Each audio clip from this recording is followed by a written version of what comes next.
Bonjour mes abonnés, j'espère que vous vous portez très bien. Je suis très content de vous retrouver encore ce matin pour ce tuto qui va se porter sur la représentation de Fischer, qui va donc constituer la suite, la suite de notre tutoriel de l'isomérie dans l'espace. Alors donc on va prendre directement un exemple d'une molécule en représentation de Cram, et après on va donc donner sa représentation de Fischer. Alors la molécule qu'on va prendre, c'est l'acide 3-chloro-butanoïque. D'accord? Donc, on a l'axe carbone-carbone.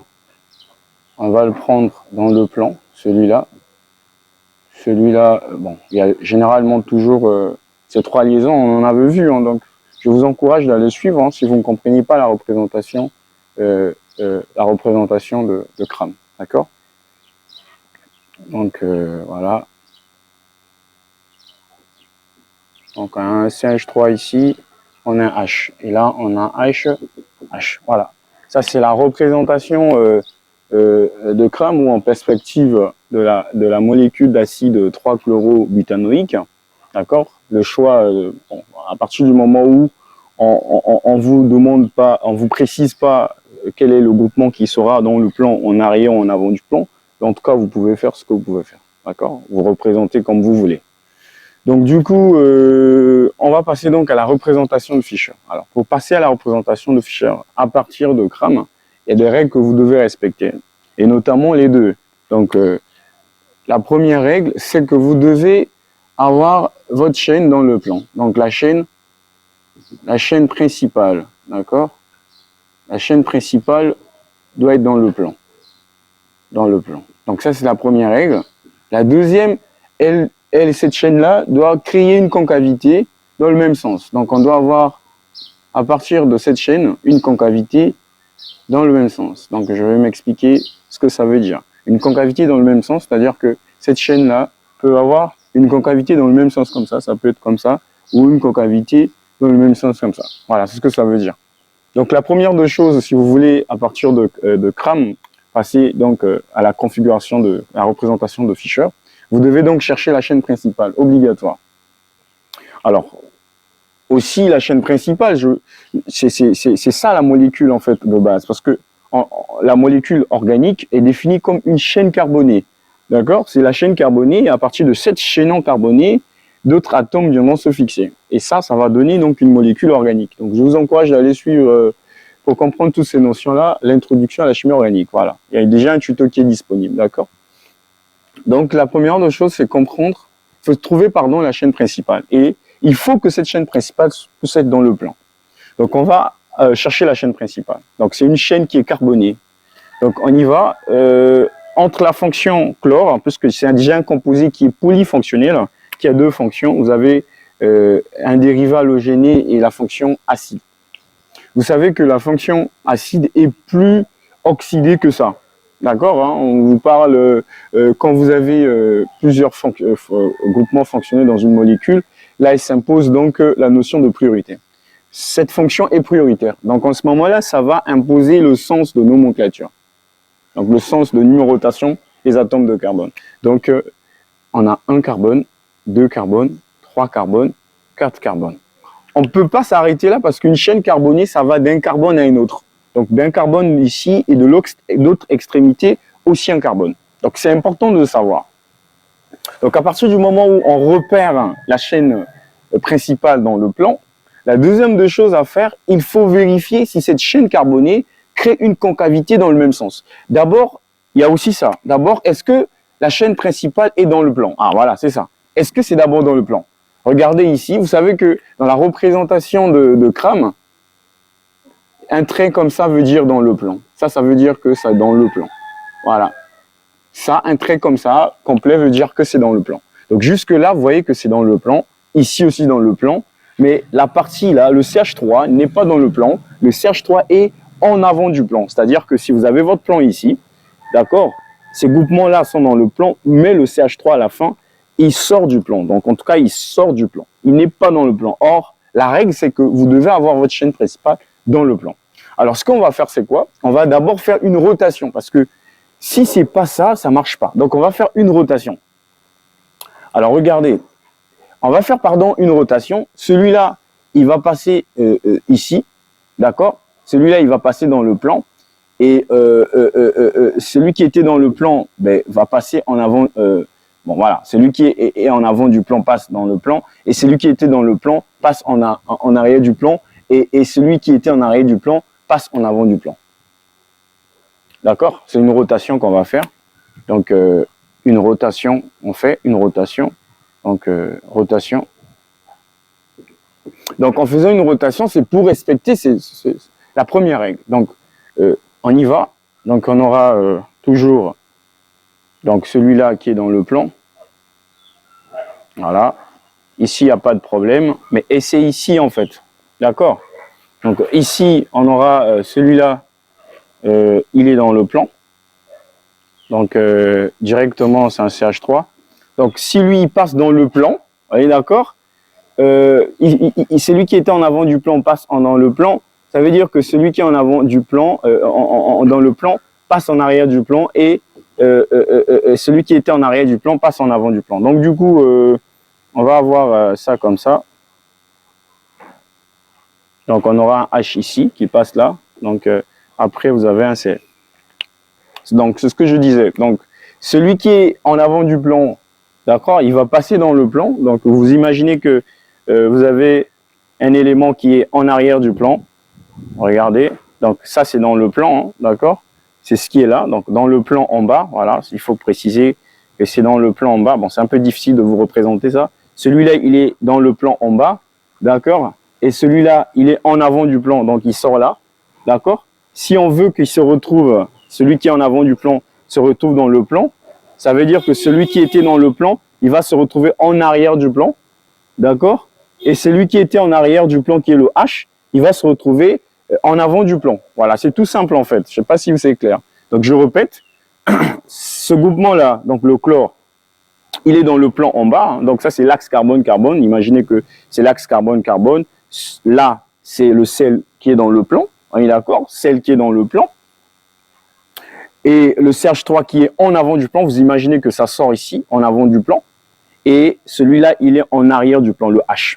Bon, vous imaginez que celui qui est en avant du plan, ben, il passe dans le plan. Mais celui-là, il va passer en arrière du plan. Et celui qui était en arrière du plan, qui est le H, ben, il passe en avant du plan. Voilà ce que j'ai montré ici. Donc, c'est une rotation, d'accord? Donc, jusque-là, c'est bon. On retrouve donc la chaîne principale qui est en... bon, pardon. Il y a un H d'abord là que j'ai oublié de mettre. Donc, il y a 1, 2, 3, 4. Donc, vous voyez que la chaîne est bien dans le plan. D'accord? Voilà la première critère qui est respectée. La deuxième, enfin, le premier critère, pardon, autant pour moi, qui est respecté.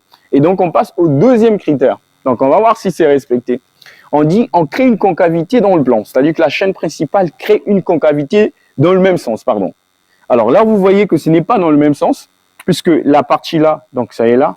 OK, cette partie-là est là. Après, l'autre partie de la chaîne principale est là. Donc, vous avez ici une concavité qui n'est pas dans le même sens. Donc, ça doit soit être comme ça, ou ça doit être soit comme ça. Voilà. Donc, la deuxième des choses, c'est vérifier donc ce deuxième critère. Et là, ça ne marche pas, parce que c'est pas respecté. Hein. Donc, ce qu'on va faire, c'est quoi? C'est toujours encore une rotation, parce que en ce moment-là, lui, il va passer, c'est-à-dire qu'il va être dans le plan. On va toujours le laisser dans le plan, mais dans le plan comment? Dans le plan en haut. Alors, vous imaginez que il est dans le plan en bas, on veut le ramener dans le plan en haut. Donc, on fait une rotation de 180. Donc, il est là, on va le basculer comme ça. Donc, il est là, il va se placer dans le même plan, d'accord? Mais on va faire donc une rotation de 180. Alors, si on fait donc une rotation de 180, alors ici, qu'est-ce qu'on va avoir? Regardez très bien. Ici, qu'est-ce qu'on va avoir? Celui-là, il va rester dans le plan. Mais attention, c'est lui qui est en arrière du plan, mes amis. Il va passer en avant du plan. Et celui qui était en avant du plan, il va passer en arrière du plan. Mais c'est ça qui est plus simple. Donc, attention avec ici les notions de rotation. Donc, il faut le voir. Donc, on rote toujours le carbone 3.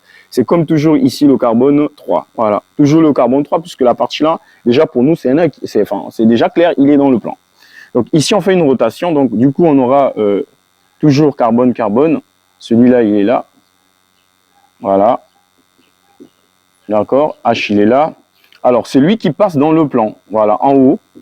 Et en ce moment-là, vous avez donc, voilà, regardez bien, lui, il passe en avant du plan. Le CL qui était en arrière du plan, puisque c'est 180, il est en arrière, il va forcément se retrouver en avant du plan. Vous imaginez, non? D'accord. Et celui qui était en avant du plan, d'accord, il va passer en arrière du plan. Ça, c'est tout clair, c'est très simple en fait. Voilà. Et donc, ce qu'on vient de faire, on vient de respecter les deux critères. Donc, on regarde bien que la chaîne principale 1, 2, 3 et 4 est dans le plan. D'accord? C'est déjà bien respecté. Le deuxième critère aussi est respecté. On regarde bien que la concavité est dans le même sens. Voilà. Donc, à partir du moment où c'est respecté, là, on peut donner donc la représentation de Fisher. Alors, la représentation de Fisher à partir de là, c'est très simple. Qu'est-ce qu'on va faire? Donc, je peux nettoyer ici, pardon. Je peux donc nettoyer là. Donc, ici, c'est tout simple. On va placer l'observateur en bas comme ça, de telle sorte que, pardon, il va regarder ce carbone-là. Il va regarder ce carbone-là. Donc, l'observateur va regarder ce carbone, d'accord? Et quand il regarde ce carbone, donc, vous placez votre chaîne principale verticale, hein, votre chaîne carbonie verticale, d'accord? Le carbone le plus oxydé, d'accord, est toujours placé en haut, d'accord, au sommet. Et après, à l'intersection, ici, vous avez donc le carbone 2, et là, vous avez donc le carbone 3, d'accord? Et le dernier carbone qui est le CH3, vous placez ça en bas. Donc, la chaîne carbonée, comme vous le savez, est délimitée entre le premier carbone et le dernier carbone, c'est ça qui est là, et les intersections ici, c'est bel et bien l'axe carbone-carbone. Voilà, enfin, pardon, l'intersection ici correspond bien à chacun de carbone ici. D'accord? Alors ici, il n'y a pas à supposer que celui qui est à gauche et à droite. D'accord? Ici, c'est plus facile. Regardez. Ici, c'est simple parce que quand l'observateur regarde, il regarde bien que celui-là, il est où? Mais il est à droite. D'accord? Celui qui est en arrière du plan, le H ici est à droite. Hein, ou bien vous pouvez donc voilà, supposer qu'il est à droite. Mais c'est très clair que si l'observateur le regarde comme ça, dans le sens un peu comme ça, il va regarder ce H qui est en arrière du plan à droite. Donc vous aurez arrière du plan à droite. Voilà, arrière du plan à droite. Donc vous avez un H, d'accord? Arrière du plan à droite, ça veut dire en avant du plan, il est à gauche, d'accord? Arrière du plan, on a dit il est à droite, voilà. Et ici, en avant du plan, alors c'est à gauche. Voilà la représentation de Fisher. Alors voilà les règles que vous devez donc respecter si vous voulez à partir de Cram, d'accord, avoir la représentation de Fisher. 1, c'est respecter la chaîne principale. Vous devez d'abord répertorier, identifier la chaîne principale, qui est donc une chaîne carbonée, et cette chaîne-là doit être dans le plan. Donc si ce n'est pas dans le plan, s'il y a une partie qui n'est pas dans le plan, vous faites des rotations. Mais attention avec la notion de rotation. Si vous déplacez la position de celui-là, ça va infecter la position des autres. Donc ça, il faut avoir ça dans la tête. Et la deuxième des choses, il faut créer cette concavité-là de la chaîne principale. La chaîne principale, pardon, doit créer, à partir de cette chaîne principale, vous devez donc créer une concavité dans le même sens.